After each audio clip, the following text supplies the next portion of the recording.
Hello and welcome to the magnet brains. मेरा नाम आशीष कपलेश। कैसे हैं आप सब लोग? बढ़िया हैं, जोश में हैं। तो जी आज हम बात करेंगे ऑब्जेक्टिव 2 और हमारा चैप्टर चल रहा था 18th वॉल्यूम 1 के हिसाब से। ऑल्दो चैप्टर क्लास 12th का है, बट एचसी वर्मा में जब आप जाके देखोगे तो वॉल्यूम 1 में ये चैप्टर दे रखा है, इसलिए उसके काउंट के हिसाब से 18th नंबर का चैप्टर है। एंड भाई साहब, इससे पहले मैं तुम्हें बता देता हूं क्या क्या कवर हो चुका है। हमने क्विक रिवीजन कर लिया है पूरे चैप्टर का, हमने शॉर्ट आंसर्स कर लिए हैं, हमने ऑब्जेक्टिव 1 कर लिया है, तो सब कुछ हो चुका है। अगर नहीं देखा है तो जरूर देखो, क्योंकि बहुत इंपॉर्टेंट है वो आप लोगों के लिए। ओके, ऑब्जेक्टिव 2 जैसा कि भाई हमेशा हम सॉल्व करते आते हैं, इसमें क्या होगा, क्वेश्चन आएगा, ऑप्शन आएंगे, लेकिन हाँ कहानी में ट्विस्ट ये आता है कि एक से ज्यादा ऑप्शन करेक्ट हो सकते हैं यहां पे। तो ऐसा मत करना कि सर ए ऑप्शन मिल गया, अरे हम तो खुश हो गए, आंसर आ गया, चलो अगले सवाल पे। हो सकता है पहला ऑप्शन सही हो, दूसरा सही हो, तीसरा सही हो और चौथा भी सही हो। तो आपको सारे ऑप्शन चेक करने हैं यहाँ पे। ऐसा नहीं कि एक ऑप्शन पे टिक मार दिया और आगे बढ़ गए, है ना। सारे ऑप्शन चेक करना। पेन पेपर है ना तुम्हारे पास? नहीं है, जाओ ना फिर लेके आओ, जल्दी से जाओ भाई। क्वेश्चन आएगा तो वीडियो को पॉज करो, खुद से ट्राई करो, देखो क्या तुम वो क्वेश्चन को सॉल्व कर पा रहे हो कि नहीं कर पा रहे हो। Self analysis is the most important, right. हाँ, तो भाई खुद से ही देखना पड़ेगा कि हमें कितनी चीजें आती है, तो खुद से क्वेश्चंस को ट्राई करोगे तो ही मजा आएगा भाई। चलो भाई, तो शुरू करते हैं पहले सवाल के साथ। And the first question says, if the light moving in a straight line bends by a small but the fixed angle, it may be a case of। अगर एक सीधी चलती हुई लाइट अगर बेंड करती है किसी एंगल से और वो एंगल फिक्स रहेगा, तो ये किसका केस होगा?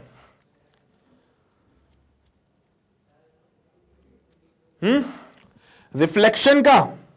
रिफ्लेक्शन में होता है ना ऐसा, लाइट जो है सर एक सीधे लाइन पे चल रही थी और यहां पे जैसे रिफ्लेक्शन हुआ वो बेंड हो गई। लाइट जो है एकदम यहां पे देखो, ये सरफेस थी, ये लाइट इंसिडेंट हो रही थी, यहां पे लाइट इंसिडेंट हो रही थी। इंसिडेंट लाइट कहां जाना चाहती थी? सीधा जाना चाहती थी सर, लेकिन यहां पे क्या हुआ, ये बेंड हो गई और अपने रास्ते से भटक गई। It's called deviation. याद आया कुछ? हाँ सर, ये नॉर्मल था, ये एंगल ऑफ इंसिडेंस था, ये एंगल ऑफ रिफ्लेक्शन था। याद आ गई सारी बातें।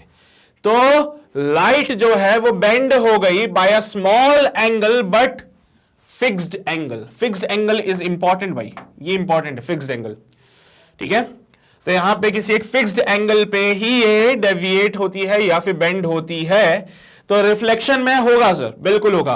लाइट इंसिडेंट हो रही थी, this is called incident ray. जाना कहां चाहती थी वो? सर ये इंसिडेंट रे सीधा जाना चाहती थी, लेकिन क्या हुआ, यहां पे कोई सरफेस आया या कोई मिरर आया। सरफेस होगा या फिर कोई मिरर होगा, जिसकी कारण ये लाइट भटक गई, रिफ्लेक्ट हो गई, है ना। यही कहानी रिफ्रैक्शन में भी है, यही कहानी रिफ्रैक्शन में भी है। तो यहां पे मैंने बोला ये हमारे पास सरफेस हो गई, इधर हमारा एक मीडियम है, medium number 1 having the refractive index μ1। यहां एक मीडियम है, medium number 2 having the refractive index μ2। अब कोई भी लाइट अगर मीडियम 1 से मीडियम 2 में जाएगी तो क्या होगा, वो अपने रास्ते से भटक जाएगी। तो ये लाइट आई, यहां पे इंसिडेंट करी, लाइट इंसिडेंट करी,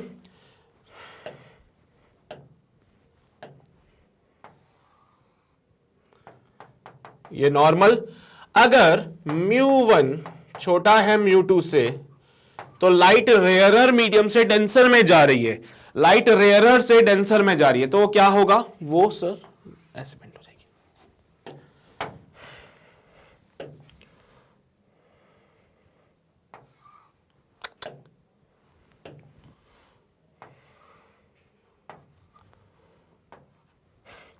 मतलब जाना उसको यहां था बट वो चली यहां गई, तो यहां डेविएशन हुआ ये।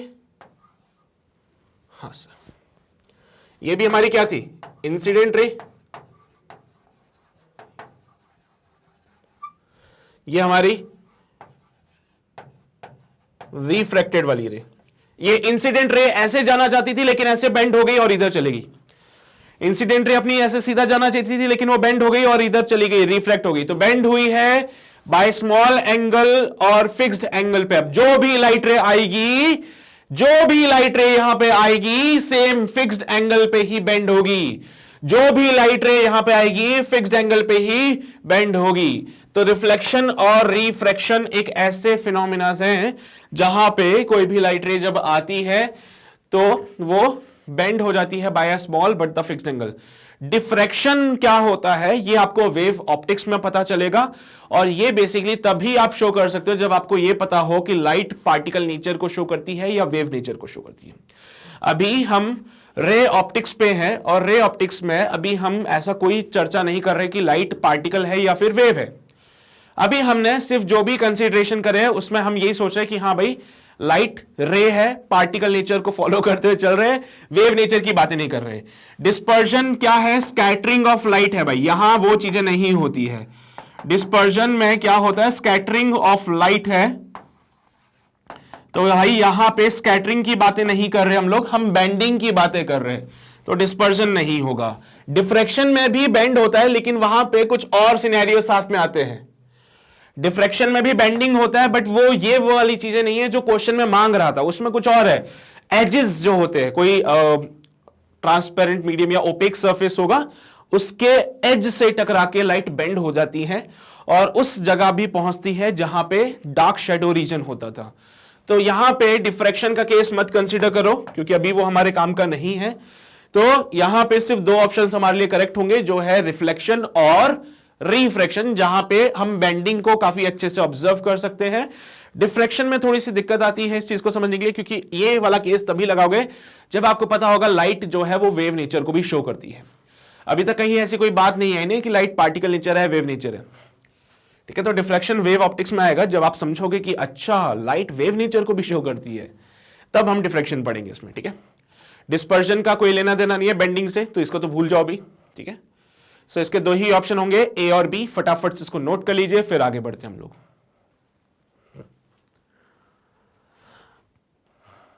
किया नोट सभी ने? पक्का? बढ़े आगे? ओके, आगे बढ़ते हैं। अगला सवाल, मार्क द करेक्ट ऑप्शंस। भाई जो ऑप्शन करेक्ट है उसी को मार्क करना। If the incident rays are converging we have a real object. अगर इंसिडेंट रेज कन्वर्जिंग है तो हमें एक रियल ऑब्जेक्ट मिलेगा। If the final rays are converging we have a real image. अगर फाइनल रेज जो हैं वो कन्वर्जिंग है तो हमें एक रियल इमेज मिलेगी। The image of a virtual object is called virtual image. किसी वर्चुअल ऑब्जेक्ट की जो इमेज होती है उसको क्या हम वर्चुअल इमेज कहते हैं। The image is virtual, the corresponding object is called virtual object. अगर इमेज वर्चुअल है तो उसका जो ऑब्जेक्ट होगा क्या उसको हम वर्चुअल ऑब्जेक्ट कहेंगे। आपको टिक करना है सही ऑप्शन पे। अच्छा सर,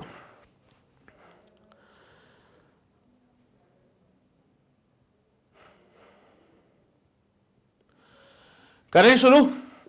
पहला ऑप्शन इंसिडेंट रे कन्वर्जिंग है। देखो भाई अगर कोई रियल ऑब्जेक्ट होता है ना, किसी के भी कंसीडर करो, कोई सा भी केस कंसीडर कर लो, रियल ऑब्जेक्ट से हमेशा डाइवर्जिंग रेज मिलेगी आपको, ये बात ध्यान रखना।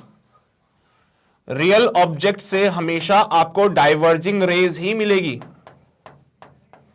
कैसे सर? देख लो खुद ही।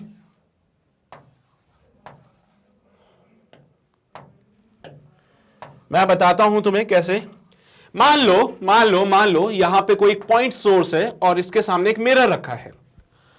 यहां पे एक पॉइंट सोर्स है जिसके सामने तुमने क्या कर दिया, एक मिरर रख दिया। प्लेन मिरर ले लो, क्या जा रहा है प्लेन मिरर लेने में। तो जब तुम लाइट रेज बनाते हो तो कैसे बनाते हो सर? एक लाइट रे ऐसे जाती है, एक लाइट रे ऐसे जाती है। तो तुम देख सकते हो कि जब इसका लाइट रे का डायग्राम बनाया तो पॉइंट सोर्स से लाइट रेज बाहर निकल के दूर जा रही है। इस पॉइंट सोर्स से जो भी लाइट रेज हैं वो बाहर निकल के दूर डाइवर्ज हो रही है। अच्छा सर ये तो आपने प्लेन मिरर का केस लिया, जरा स्फेरिकल मिरर का केस ले लो।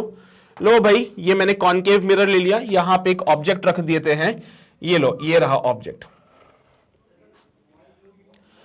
ऑब्जेक्ट से हम दो तीन केसेस बना सकते हैं, जैसे कि मान लो यहां पे लिया हमने। सो क्या होगा, यहां से लाइट रेज निकलेगी, यहां से लाइट रेज निकलेगी, है ना। अब सर क्योंकि कॉनकेव है ये,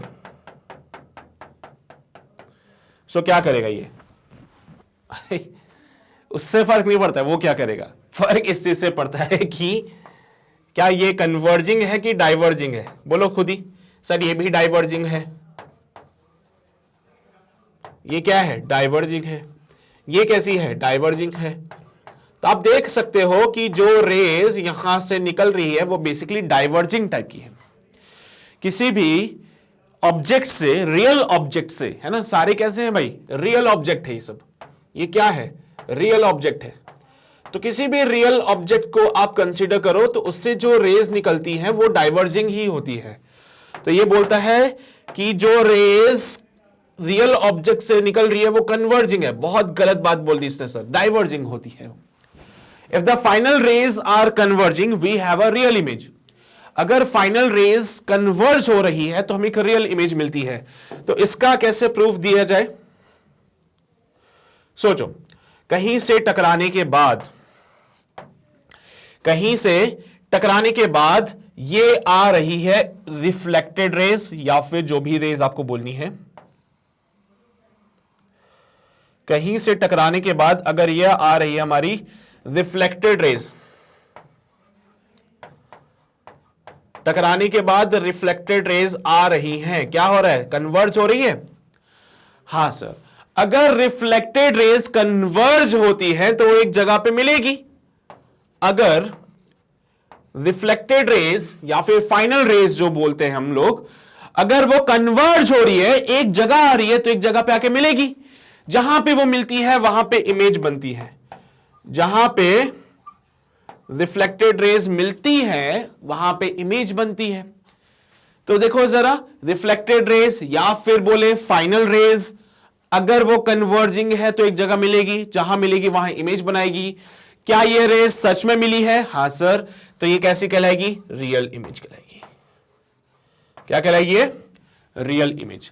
तो if the final rays are converging, converging देखो मैंने बना दिया है, तो we have a real image. बिल्कुल सही बात बोली है इसने सर। ये image of a virtual object is called virtual image. अरे ऐसा कुछ नहीं होता है सर, वर्चुअल ऑब्जेक्ट का इमेज वर्चुअल इमेज कहलाए, ऐसा कोई जरूरी नहीं है। ठीक है, जैसे कि तुम्हें प्लेन मिरर का केस कंसीडर करवा देता हूं मैं। किसी भी प्लेन मिरर में देख लो, तो देखो तुम्हारी इच्छा श्रद्धा है वो तो, मैं तो बस कुछ केसेस कंसीडर कर रहा हूं। किसी प्लेन मिरर को देखो,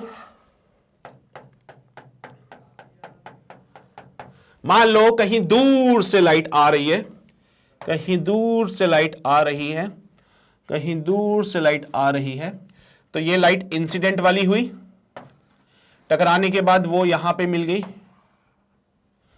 टकराने के बाद वो यहां पे मिल गई, इससे मुझे इमेज मिलती है। कहीं दूर से लाइट आई, टकराने के बाद यहां मिल गई, बट अगर मैं इसको आगे एक्सटेंड करूं तो, इसको मैं आगे एक्सटेंड करूं तो ये यहां मिलती है। ये देखो सर, इंसिडेंट रे जहां मिल रही है वो ऑब्जेक्ट कहलाता है।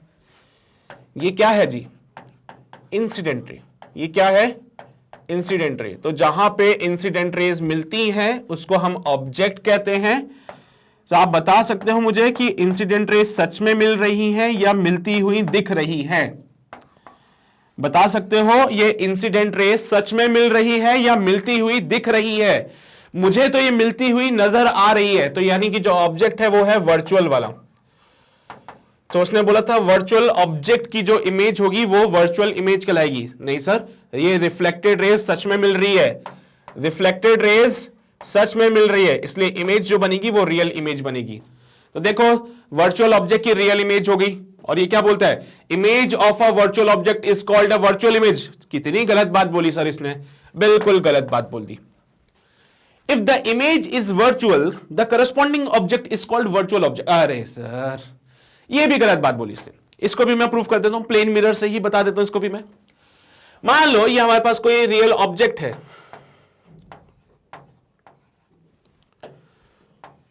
ये हमारे पास क्या है? एक रियल ऑब्जेक्ट है।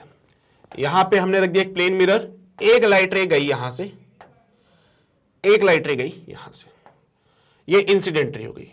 ये एक लाइट रे गई ऐसे, जरा इसको पीछे बढ़ा लेते हैं। ये एक लाइट रे गई ऐसे, जरा इसको भी पीछे बढ़ा लेते हैं। हाँ भाई, बोलो जी, क्या रियल ऑब्जेक्ट है? हाँ सर, रियल ऑब्जेक्ट है। ये रिफ्लेक्टेड रेस चली गई आगे, ये रिफ्लेक्टेड रेज जो है वो तो दूर जा रही है। अगर रिफ्लेक्टेड रेज दूर जा रही है तो मिलेगी कहां पे फिर वो? तो सर उनको जरा पीछे बढ़ा लो, पीछे बढ़ा लो, पीछे बढ़ा लो। यहां पे मुझे दिखा इमेज, जहां पे रिफ्लेक्टेड रेज मिलती हैं वहां इमेज बनती है। बोलो जरा, सच में मिल रही है क्या ये? नहीं सर, मिलती हुई दिख रही है, इसलिए वर्चुअल इमेज। तो कैसी इमेज बनेगी? वर्चुअल इमेज बनेगी। क्या बोलना चाहता है वो हमसे? सर ये कहना चाहते हैं कि इमेज अगर वर्चुअल है, if the image is virtual, the corresponding object is called the virtual object. Sir अगर इमेज वर्चुअल है तो उसका जो ऑब्जेक्ट होगा वो रियल भी तो हो सकता है। इमेज अगर वर्चुअल है तो उसका जो ऑब्जेक्ट है वो रियल भी हो सकता है, वो वर्चुअल ऑब्जेक्ट हो ऐसा जरूरी नहीं है। तो बिल्कुल गलत बात बोली उसने, ये भी काट दो इसको। तो आपका क्वेश्चन नंबर 2 सिर्फ ऑप्शन बी करेक्ट होगा, बाकी के ऑप्शंस गलत होंगे यहां पे। ठीक है, नोट कर लो इसको। हाँ नोट कर लो। ये देखो पहला वाला केस मैंने यहां पे बना दिया, पहले ऑप्शन की बातें मैंने यहां पे बोली है, फाइनल रेज आर कन्वर्जिंग। दूसरे ऑप्शन की बातें मैंने यहां पे बोल दी है, पहला ऑप्शन मैंने वहां बना दिया, दूसरा ऑप्शन मैंने यहां पे बना दिया है। ठीक है, तीसरा और चौथा मैंने दूसरे पेज पे बनाया है, तो वो भी बता दूंगा अभी। कर लिया नोट? फिर ये थर्ड वाला ऑप्शन मैंने यहां पे ड्रॉ कर दिया, फोर्थ वाला ऑप्शन मैंने यहां पे ड्रॉ कर दिया है। तो सारे के सारे ऑप्शंस की मैंने तुम्हें बता दिया है कि किसको क्या कहोगे, उसके बेसिस पे तुम आंसर बता देना। क्लियर रहेगी बातें? समझ आ गई सभी को? ऑप्शन बी करेक्ट क्यों हुआ? क्योंकि अगर फाइनल रेज या फिर रिफ्लेक्टेड रेज कन्वर्जिंग है तो एक जगह मिलेगी और वहां पे इमेज बनेगा, क्योंकि रेज सच में मिल रही थी, इसलिए सच की यानी कि रियल इमेज बनती है यहां पे। है ना सिंपल क्वेश्चन? चलो भाई आगे बढ़ते हैं। अगला सवाल क्वेश्चन नंबर 3 हमसे बोलता है which of the following referred to a spherical mirror. किसी भी स्फेरिकल मिरर को कंसीडर करते हुए देखो, so which of the following do or does not depend on whether the rays are paraxial or not. किसी भी स्फेरिकल मिरर के लिए अगर आप बात करो तो इनमें से कौन सी क्वांटिटीज ऐसी हैं जिनको फर्क नहीं पड़ता है कि रेज पैराक्सियल है या फिर मार्जिनल है? सोचो जरा, सोच लिया? क्या बोलोगे? सर जी देखो, मेरे हिसाब से अगर मैं एक स्फेरिकल मिरर की बात करूं तो हमारा फेवरेट वाला है वो कॉनकेव। सबसे ज्यादा काम हमने कॉनकेव पे ही किया है। सो एक कॉनकेव मिरर मैंने यहां पे बना लिया। इस कॉनकेव मिरर के लिए हम कुछ टर्मिनोलॉजीज डिफाइन करते थे, याद करो। हाँ सर, डिफाइन करी थी। सबसे पहले हमने डिफाइन किया था क्या? पोल। सो वो पॉइंट है जहां से सारी मेजरमेंट की जाती है। पोल हमारा वो पॉइंट था जहां से सारी मेजरमेंट की जाती थी। फिर उसके बाद हमने बोला था क्या? Centre of curvature, radius of curvature, याद करो। तो सर यहां पे सेंटर ऑफ कर्वेचर था। सेंटर ऑफ कर्वेचर उस स्फेयर का सेंटर था जिसका कि ये मिरर एक पार्ट है। उस स्फेयर का सेंटर जिसका ये मिरर एक टुकड़ा है, एक पार्ट है। Similarly radius of curvature is the radius of the sphere, radius of the sphere of which the mirror is a part. जिस स्फेयर का पार्ट, ये देखो यहां पे गोला बन रहा है, पूरा एक स्फेयर बन रहा है, तो जिस स्फेयर का पार्ट ये मिरर है उस स्फेयर का रेडियस होता है radius of curvature. Principal axis एक ऐसी एक्सिस जो कि सेंटर ऑफ कर्वेचर और पोल से पास होती है, उसको क्या बोलते हैं? प्रिंसिपल एक्सिस बोलते हैं। फोकस, हाँ ये एक इंपॉर्टेंट पॉइंट है। अगर लाइट रे प्रिंसिपल एक्सिस के पैरेलल आती है तो आफ्टर रिफ्लेक्शन वो फोकस से पास होती है, याद करो।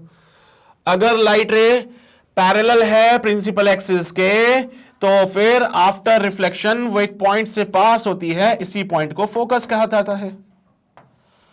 इसी पॉइंट को क्या कहा जाता है? फोकस कहा जाता है। तो इनमें से कौन कौन सी क्वांटिटीज हैं जिनको यह फर्क पड़ता है कि रेज पैरा एक्सियल है या मार्जिनल है? सर देखो, प्रिंसिपल एक्सिस ने पहले ही बोल दिया था कि मैं वो हूं जो सेंटर ऑफ कर्वेचर और पोल से पास होगा, तो इसको कोई फर्क नहीं पड़ता है। प्रिंसिपल एक्सिस को कोई फर्क नहीं पड़ता इन चीजों से। सो प्रिंसिपल एक्सिस पहले ही पीछे हट गया, बोला मैं उनमें से नहीं हूं सर, मैं उनमें से हूं जो सेंटर ऑफ कर्वेचर और पोल से पास होता है, और कोई नहीं है जो सेंटर ऑफ कर्वेचर और पोल से पास होगा। Radius of curvature, radius of curvature ने बोला भैया मैं तो उस स्फेयर का रेडियस हूं जिसका मिरर एक पार्ट है, मेरे को क्या लेना देना कि रेज कौन सी आ रही है, मुझे तो उस स्फेयर से मतलब है जिसका मिरर ये पार्ट है। तो जरा देखोगे तो मिरर का पार्ट एक स्फेयर है, तो उसने यही बोला कि मुझे क्या लेना देना रेज कोई सी भी हो, मैं तो उस स्फेयर की रेडियस हूं जिसका मिरर एक पार्ट है। तो रेडियस ऑफ कर्वेचर को भी कोई लेना देना नहीं है। सर पोल ने बोला कि भाई साहब मैं तो मिरर का सेंटर वाला पार्ट हूं जहां से मेजरमेंट कर रहे हो, अरे मेरे को क्या लेना देना पैराएक्सियल हो या मार्जिनल हो, मैं तो रेफरेंस हूं, मेरे से तो मेजरमेंट करोगे सारी। पोल को कोई लेना देना नहीं है, बेचारा फोकस आके फंस गया।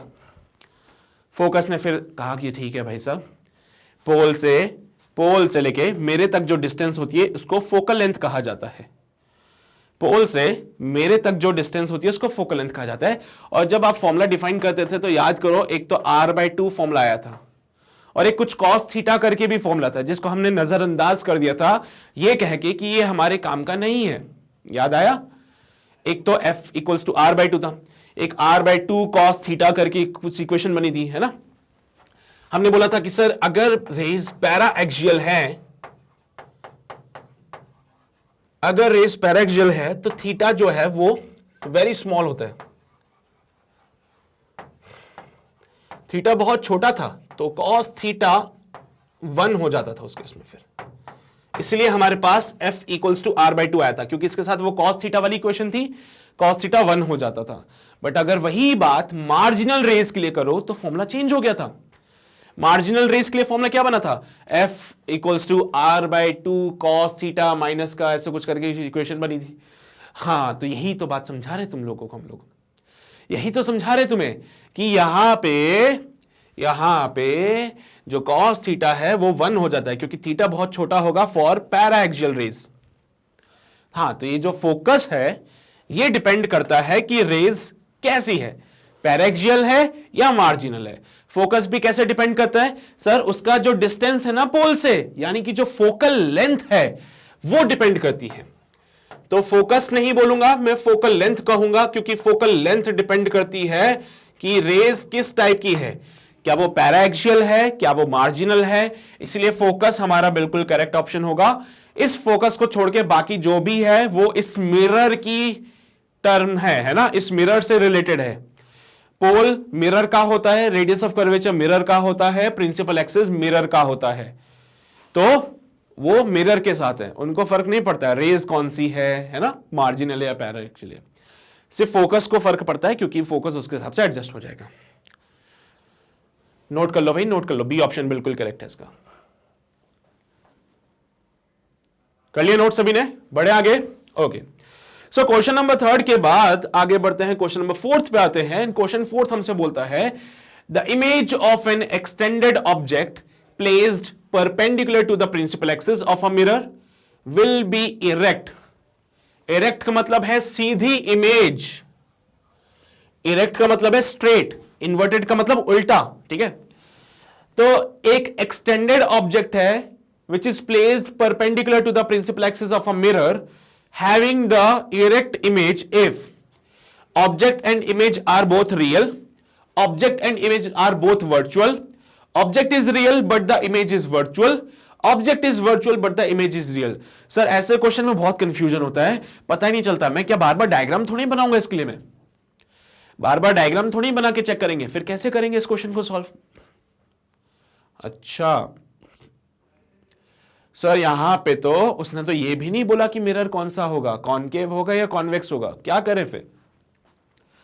तो एक काम करो, कॉनकेव मिरर के हिसाब से सॉल्व कर लो, ठीक है। तुम एक काम करो, कॉनकेव मिरर को ले लो और कॉनकेव मिरर के हिसाब से ही सॉल्व कर दो, कोई बात नहीं, ठीक है। कॉनकेव ले लो, कॉन्वेक्स ले लो, तुम्हारी इच्छा श्रद्धा है, इसमें कोई ऐसा वो नहीं है कि कॉनकेव ही लेना है कॉन्वेक्स ही लेना है।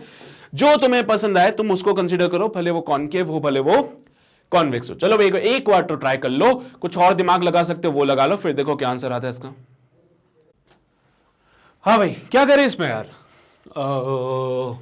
मैग्निफिकेशन के बारे में सुना होगा तुम लोगों ने। सो मैग्निफिकेशन किसी भी मिरर के लिए माइनस का v/u हो जाता है ना?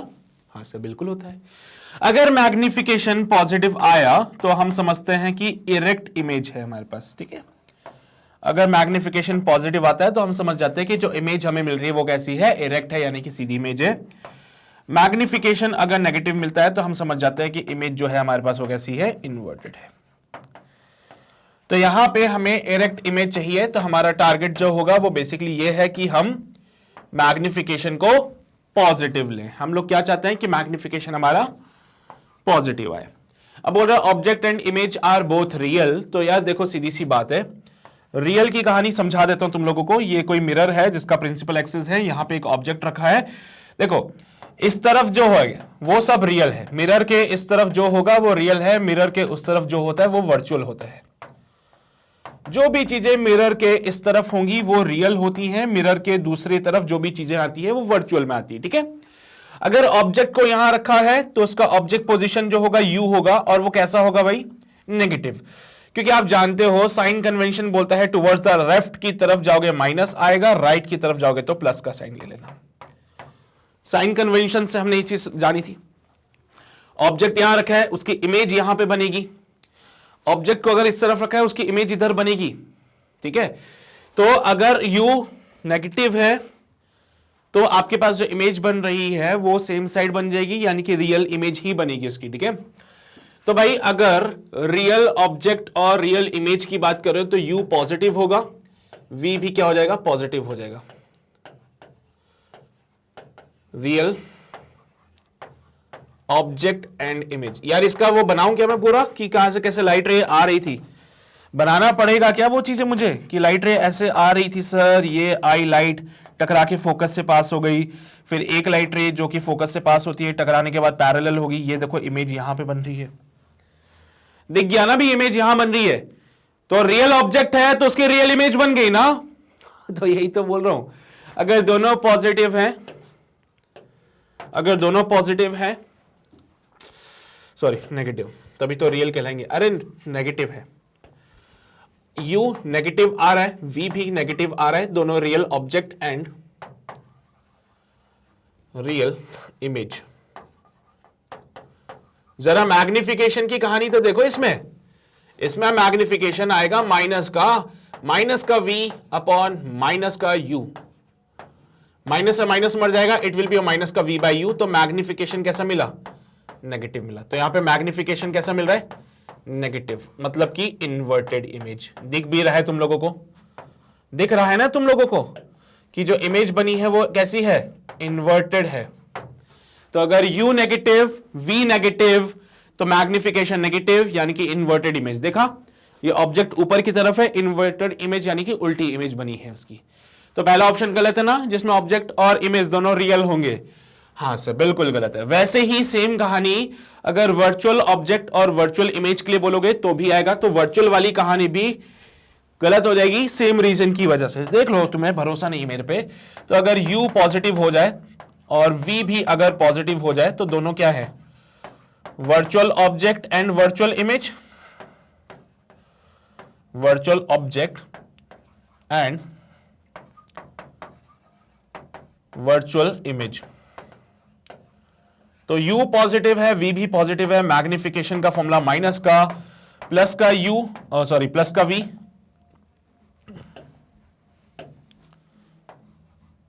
डिवाइडेड बाय प्लस का u। क्या आ रहा है आंसर, नेगेटिव आ रहा है, इन्वर्टेड इमेज बनेगी इसकी भी।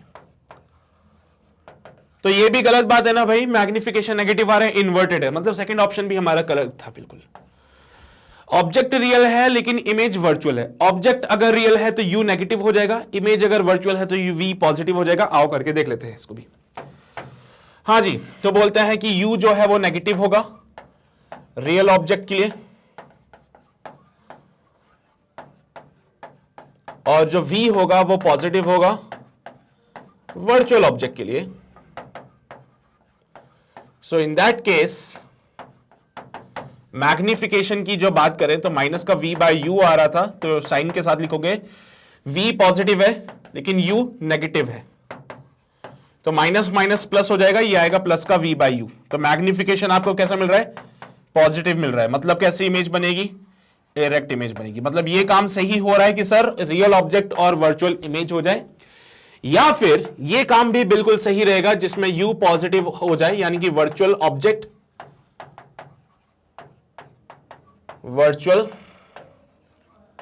ऑब्जेक्ट और V हमारा नेगेटिव हो जाए, यानी कि रियल इमेज।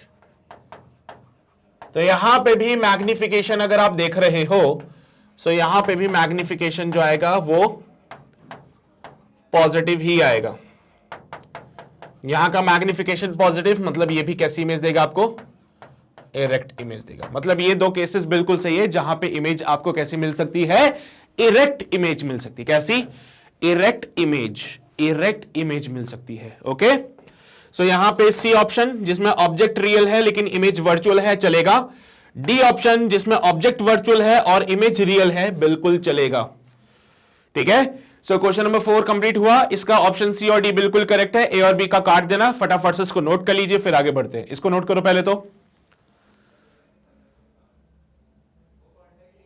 किया ये नोट, यहां आओ, इसको भी नोट करो।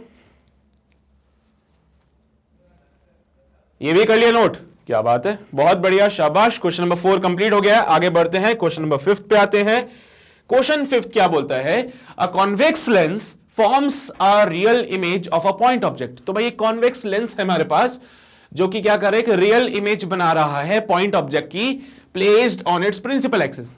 If the upper half of the lens is painted black, then the image will shift downward, the image will be shift upward, the image will not shifted, the intensity of the image will decrease। so क्या बोलते हो तुम लोग, क्या होगा अगर एक convex lens एक रियल इमेज बना रहा है? तो एक कॉन्वेक्स लेंस अगर एक रियल इमेज बना रहा है किसी भी ऑब्जेक्ट की, पॉइंट ऑब्जेक्ट बोला है यहां पे, हाँ सर पॉइंट ऑब्जेक्ट बोला है, तो ये इसका प्रिंसिपल एक्सिस हो गया। यहां पे कहीं पे हमने एक पॉइंट ऑब्जेक्ट लाके रख दिया, इस बेचारे पॉइंट ऑब्जेक्ट की एक इमेज बनाई गई है यहां पे कहीं पे, ठीक है, इस पॉइंट ऑब्जेक्ट की एक इमेज बनाई गई है यहां पे कहीं पे,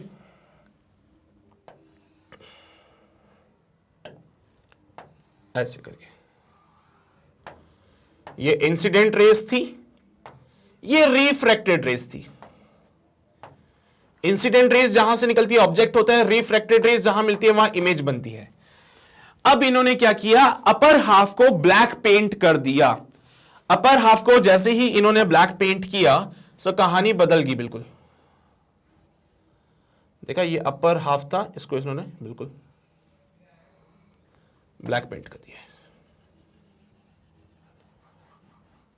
अब क्या होगा सर, जहां पे ब्लैक पेंट किया है वहां तो लाइट रे का रिफ्रैक्शन नहीं हो सकता है, वो क्योंकि ब्लैक कलर ना सर लाइट को एब्जॉर्ब कर लेता है, तो यहां पे ये ब्लैक कलर से रिफ्रैक्शन नहीं होने वाला है। तो ब्लैक कलर से कोई भी रिफ्रैक्शन नहीं होगा, लाइट आएगी ये एब्जॉर्ब कर लेगा। ओहो, अब क्या करें सर? तो पूछ रहा है कि इमेज का क्या होगा, इमेज कहां शिफ्ट होगी? तो क्या कहते हो तुम लोग, इमेज कहां शिफ्ट होगी, ऊपर की तरफ या नीचे की तरफ? ऊपर की तरफ शिफ्ट हो जाएगी या नीचे की तरफ शिफ्ट हो जाएगी? तो सर यहां पे आंसर है कि इमेज कहीं पे भी शिफ्ट नहीं होगी, इमेज कहीं पे भी शिफ्ट नहीं होगी। क्यों नहीं होगी? तो ठीक है ना सर, सिर्फ ऊपर ऊपर जो लाइट रे जा रही थी वो एब्जॉर्ब हो गई, नीचे से जो लाइट रे जा रही है अभी भी वही मिल रही है जहां पहले मिल रही थी। तो कितनी भी लाइट रे बना लो, ये सब की सब एक ही जगह पे मिलेगी। कितनी भी लाइट रेज बना लो, ये सब की सब एक ही जगह पे मिलेगी।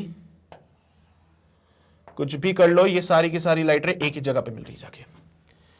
हाँ, तो यही बोल रहे हैं, अगर ऊपर आपने ब्लैक पेंट कर दिया तो कोई बात नहीं, नीचे से जितनी भी लाइट रे रिफ्रैक्ट हो रही है, जितनी भी लाइट रे का रिफ्रैक्शन नीचे वाली साइड से हो रहा है, सब की सब एक जगह पे मिलती है।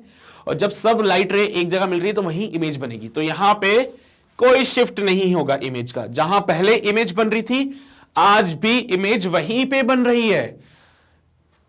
Intensity of image will decrease, जी बिल्कुल sir, intensity of image decrease हो जाएगा। क्यों? क्योंकि सर जो पहले लाइट पहुंच रही थी अब उससे आधी लाइट पहुंच रही है यहां तक।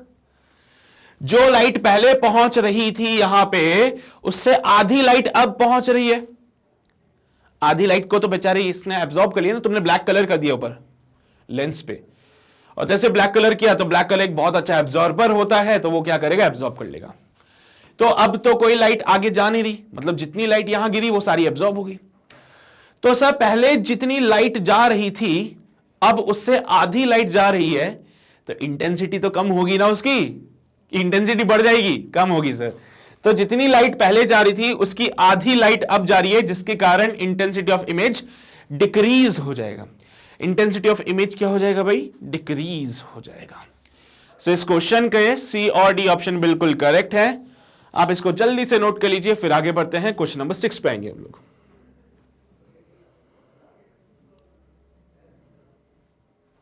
कर लिए नोट सभी ने? आ जाए क्वेश्चन नंबर 6 पे।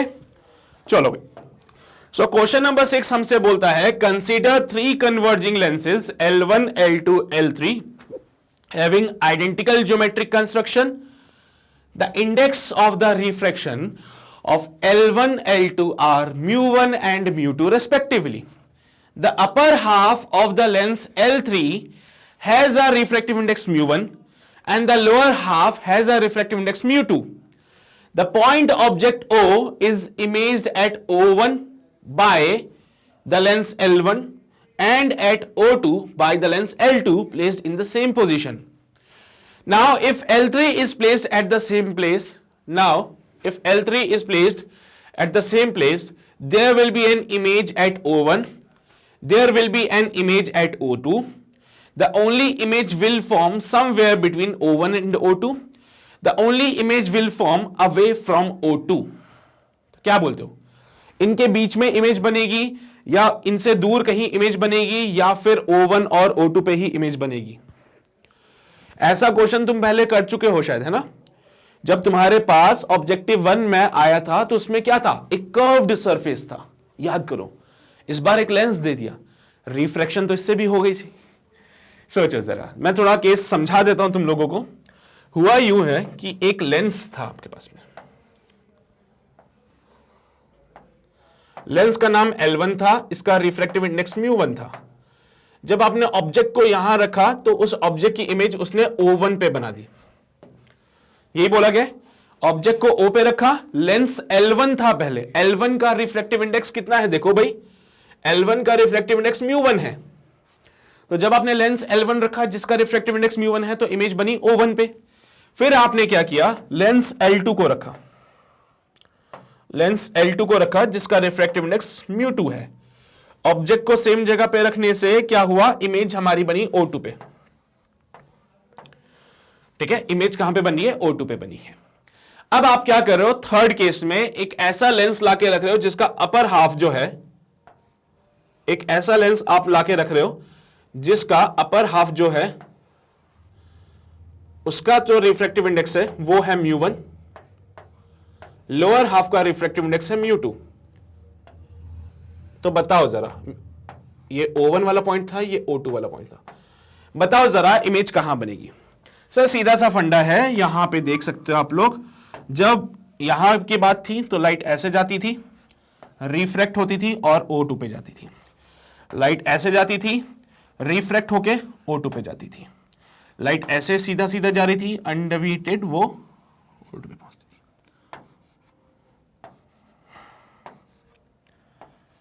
समझदार हो तुम लोग, तो अब इससे ज्यादा बताने की जरूरत है। जब रिफ्रैक्टिव इंडेक्स mu1 था तो यहां से लाइट जाती थी O1 पे बिना किसी डेविएशन के। एक लाइट ऐसे जाती थी, रिफ्रैक्शन होके वो आती थी O1 पे। एक लाइट ऐसे जाती थी, रिफ्रैक्ट होके आती थी O1 पे। अब आधे पार्ट में mu1 है, आधे पार्ट में mu2 है। चलो भाई शुरू हो जाओ, क्या करोगे? ये लेंस L1 था, L2 था, ये लेंस L3 मैंने लगा दिया जिसका आधा पार्ट mu1 वाला है, आधा पार्ट mu2 वाला है। ये ना अपर पार्ट mu1 है, नीचे पार्ट। तो बताओ भाई इमेज कहां पे बनेगी? अब इमेज कहां पे बनेगी? सोच लिया? मैंने तो सोच लिया है, और मैंने सोच के ये रिजल्ट निकाला है कि mu1 वाले की वजह से इमेजेस O1 पे बन रही है। जो भी लाइट mu1 पे आएगी वो रिफ्लेक्ट करेगी O1 पे, जो भी लाइट ऊपर वाले सरफेस पे आएगी वो रिफ्लेक्ट होके जाएगी O1 पे। नीचे कौन है? mu2। तो जो भी लाइट रे mu2 से रिफ्लेक्ट होगी वो जाएगी O2 पे। जो भी लाइट रे μ2 से रिफ्रैक्ट होगी, वो जाएगी O2 पे।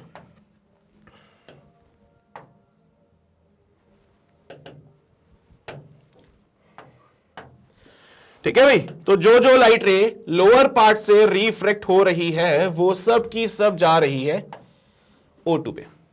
तो इसकी वजह से हमें दो इमेजेस देखने को मिलती है। पहली इमेज हमें O1 पे मिल जाएगी, दूसरी इमेज हमें कहां मिल जाएगी, O2 पे मिल जाएगी। तो हम क्या बोल सकते हैं कि यार अपर हाफ की वजह से जो इमेज बन रही है वो O1 पे बन रही है, लोअर हाफ की वजह से इमेज बन रही है O2 पे। तो क्या मैं ऐसी बातें बोलूं, there will be an image at O1? हां सर, O1 पे एक इमेज बन रही है। एक इमेज कहां बन रही है, O2 पे बन रही है।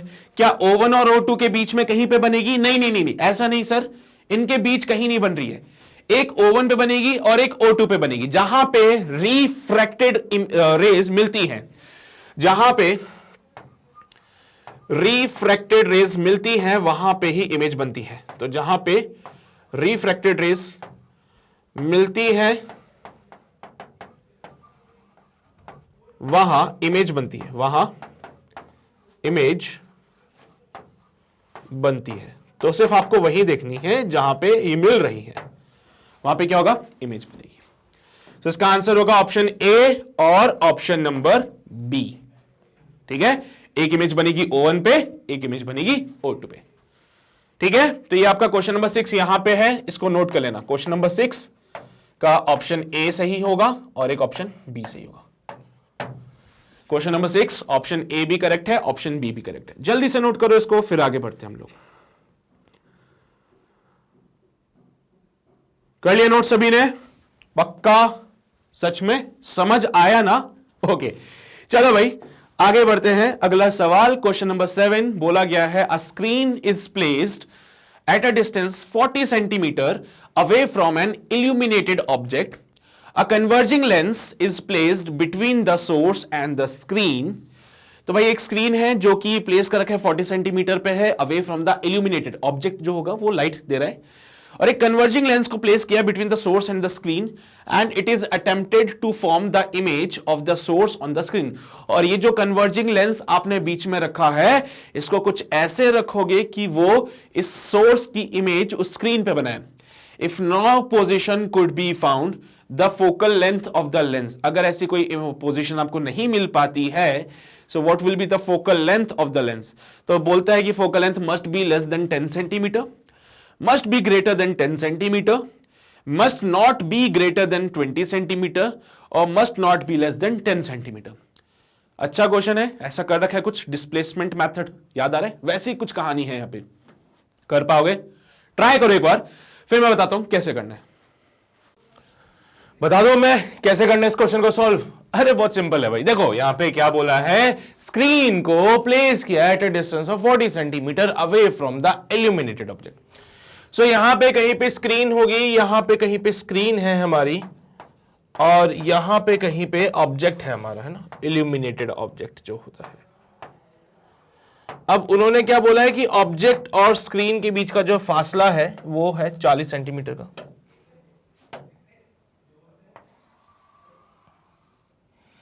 उन्होंने बोला ऑब्जेक्ट और स्क्रीन के बीच का जो डिस्टेंस है वो है 40 सेंटीमीटर्स का, और बोला गया है कि इन दोनों के बीच में, ऑब्जेक्ट और स्क्रीन के बीच में एक कन्वर्जिंग लेंस को आपने प्लेस किया है। तो बीच में एक कन्वर्जिंग लेंस यानी कि कॉन्वेक्स लेंस लगा दिया जाए। अब इस कॉन्वेक्स लेंस का मेन मकसद क्या है कि वो इस ऑब्जेक्ट की इमेज को स्क्रीन पे बनाएगा।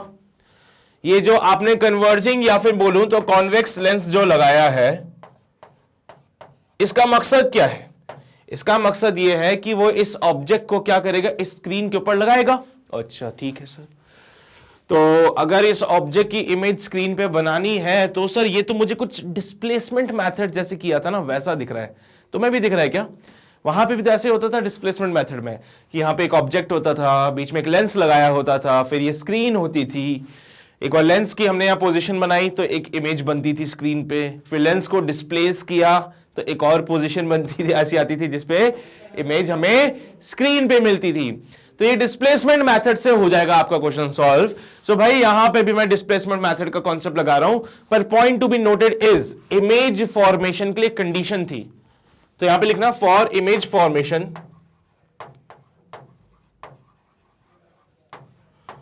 इमेज फॉर्मेशन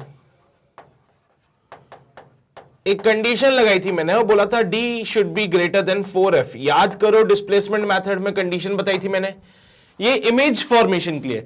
अगर ये कॉन्वेक्स लेंस इस ऑब्जेक्ट की इमेज इस स्क्रीन पे बना सकता है तो ये कंडीशन फॉलो होनी चाहिए थी। यहां पे सिर्फ f क्या है, f is the focal length of this lens. f क्या है, फोकल लेंथ है इसका, f is the focal length of this lens, d is the distance between the screen and the object। Screen और object के बीच का जो distance है वो है कैपिटल D। तो लिख दो यहां पे कैपिटल D क्या है सर, डिस्टेंस बिटवीन स्क्रीन